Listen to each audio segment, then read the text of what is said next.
North Hall, transcript of the novel by Julian Lev. The psychologist. Dr. Liggett had just completed his dissertation and his degree conferred when he was hired at the hospital where he had completed his clinical training as a psychologist. Shortly after, he was called to an administrative meeting that left an indelible mark on any hopes he had for his new career. The Joint Commission on Accreditation of Healthcare Organizations was scheduled for an inspection of the hospital. The hospital's Quality Assurance Committee that he did not even know he was a member of or knew existed, called a meeting. It was at this meeting that the committee members were to vote and sign off on 2 years of minutes of meetings, some of which were supposed to have been held before he started working in the hospital or was accepted for internship there. It should have been obvious to him, but he only realized afterward that there had been no minutes because there had been no meetings. As a new committee member, he had no idea what his role was or should be, or what he was even signing his name to. He didn't know if he was leaving himself vulnerable professionally by participating in what amounted to fraud, nor did he know if his participation might affect his career at all. He had little time to contemplate a more crucial question, one that he had never previously been faced with and that concerned him as a human being. Do you lie for people you don't know and have no reason to trust to keep a job and keep the organizational wheels moving? His instinct answered no, but he was too new to these types of problems. He was too new as a professional among professionals not to go along. If these more experienced doctors were agreeing, who was he to choose to do otherwise? So he watched to see what they would do. He wasn't the only confused one on the committee. Surveying the faces, he could see almost everyone was as bewildered as he was. The hospital administrator, a burly man in a tweed jacket, slacks, and carelessly trimmed beard, and the chief of psychology, who was long and lean, who wore his signature cowboy hat and boots, and who always had a cigar in his mouth, made some vague explanations about the purpose of this unexpected request, a request that was obviously an order. Neither betrayed any feeling about the matter or showed any affect, but looked off indifferently with no eye contact. From their expressions, it was not within their consciousness that anyone would refuse. All the doctors at the large round table stared at each other, but as usual, no one looked at Liggett. It was as if he wasn't there. The only exception was the deputy administrator, who could not take his eyes off Liggett. The deputy's mouth slowly fell open as if he were looking at something he had never seen before, as if Liggett was not human, but a thing that he had hoped to avoid that had risen from the pits of hell to confront him personally. This was a bit of irony because Liggett had never met him or even seen him before, not having any reason to go to the administration prior to this. There is always one, Liggett thought. He watched as the papers were passed around for signature. When they got to the deputy, they were starting to pile up, while he continued gaping at Liggett. The poor man was so shaken he couldn't speak. Liggett tried to ignore him, withdrawing further into himself. It took some time for the deputy to refocus. He started to choke. Then he fumbled in his linen jacket for his Mont Blanc pen. He began scribbling his name over and over on the numerous pages with machine-like focus and intensity. He looked as if his brain had ceased to function. Except for his appearance, Liggett didn't do anything to rise to the level of anyone's attention. He was scarred, badly scarred. This made him invisible to other professionals, who, as a group, were hardened by clinical experience, training, and pride. Nor could they show any weakness in front of their colleagues.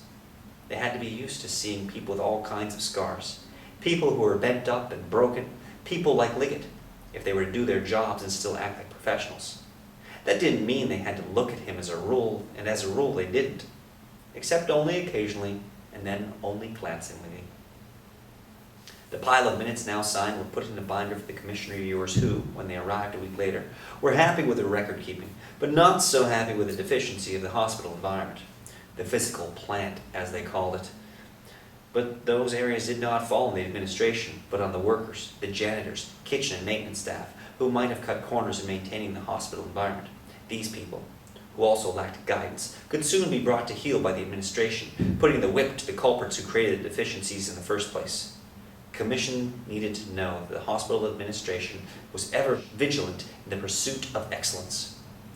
The deficiencies were soon corrected, and dinners now hot enough and desserts cold enough, leaking faucets and toilets fixed, and floors more frequently washed, waxed, and cleaned. The hospital would pass the follow-up inspection, the administration would look good to the health secretary, governor, and the chief would look good to the administrator, and everyone would have the reward for the good work they had done. Liggett knew his role. He was to be brought out as a showpiece to demonstrate that the hospital was an equal opportunity employer, their token crippled shrink. His face, of course, made the inspectors uncomfortable as they toured the hospital a second time. When they left, he returned to his ward as if nothing had happened, and for him, nothing had happened, except that he felt still more like a freak. All he wanted to do was his job, but he could not do that either, since he filled a special place on the hospital staff as someone who was mostly ignorant of how the game was played, but also whose appearance kept interlopers off balance. It was the perfect arrangement for the administration, but not for Liggett, the unwilling accomplice. This did nothing to improve his sense of self-worth and pride of professionalism, which were already at a deficit. He was driven further and further into himself, and here he was hoping to be able to come out of the stupor that he had endured to that point. The fire he survived and the twisted form of education that caused some of his peers to flee the doctoral program or suffer nervous breakdowns. He did do neither, but slogged ahead as he was used to doing.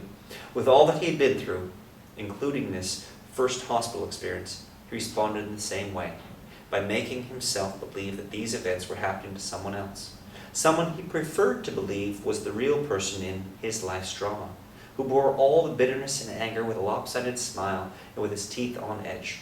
Those teeth, when bared, were both frightful to humans and even to some dogs who would bark at him as he passed. This was not the way he wanted to live. When he saw a want ad for a psychologist at the state hospital where he grew up in Tacoma, Washington, posted in the American Psychological Association journal, he applied and was offered the job. He asked himself why he would even want to go back to Washington where he no longer had any connections or knew anyone. He knew the answer. He smiled with that harsh, lopsided grin. It would be a homecoming. It would be a return to a place where he could avoid most human contact. Contact with normal people, anyway. For him, that part of the world was familiar. He knew the hospital for its reputation and the sense of foreboding it gave him whenever he had gone past when he was young. He remembered the red brick buildings that mirrored the cold indifference that become integral to who he was.